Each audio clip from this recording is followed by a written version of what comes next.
Wow Kate food, আমি একটি বিড়ালকে খাওয়াবো। ওই তো বেলবাড়ি দিয়েছে। আরিয়ান তাড়াতাড়ি চল। হ্যাঁ কিন্তু আমার বিড়ালটা তো কিছুই খাইনি। মেনু খেয়ে নাও, তাড়াতাড়ি করে ক্লাসে চলে যাই। আরিয়ান তুমি এত লেট করে আসলে কেন? তুমি প্রত্যেকদিনই লেট করে আসো, আজকে তোমাকে মারতেই হবে। আরিয়ান তাড়াতাড়ি চল, আজকে স্কুলে যেতে দেরি হয়ে যাচ্ছে। মিনা এখন আমি মিনুকে এই খাবারটা খাওয়াবো, তারপরে স্কুলে যাব।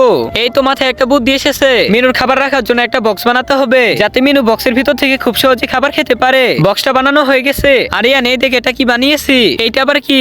এই বক্সের ভিতরে কেট ফুড গুলো রেখে দিতে পারবি? ওয়াও অনেক সুন্দর হয়েছে, চল তাহলে। আরে মিনু না এখানে ছিল, মিনু আবার কোথায় চলে গেল? এখন তাহলে মিনুকে কোথায় খুঁজে পাবো? এই মিনা, ওই তো মিনু। ম্যাম বাচ্চারা এই দেখো, আমি এখানে এই বিড়ালটা পেয়েছি। আর এই বিড়ালটা অনেক কিউট, দেখো খাবারের জন্য একটা বক্সও আছে। হ্যাঁ এইখানে তো মিনা লেখা। হ্যাঁ ম্যাম এই বিড়ালটা আমাদের। আমরা অনেকক্ষণ ধরে ওকে খুঁজতেছি কিন্তু খুঁজে পাচ্ছিলাম না। তার আগে তোমরা যদি আমার মতো মাকে ভালোবেসে থাকো তাহলে ভিডিওতে লাইক করে চ্যানেলটি সাবস্ক্রাইব করে দাও। লাইক সাবস্ক্রাইব না করলে ভেবে নিও তোমরা তোমাদের মাকে একটু আনিও ভালোবাসো না, এবং কমেন্টে আই লাভ ইউ মা লিখে যাবে। ঠিক আছে তাহলে তোমরা তোমাদের বিড়ালটা নিয়ে চলে যাও।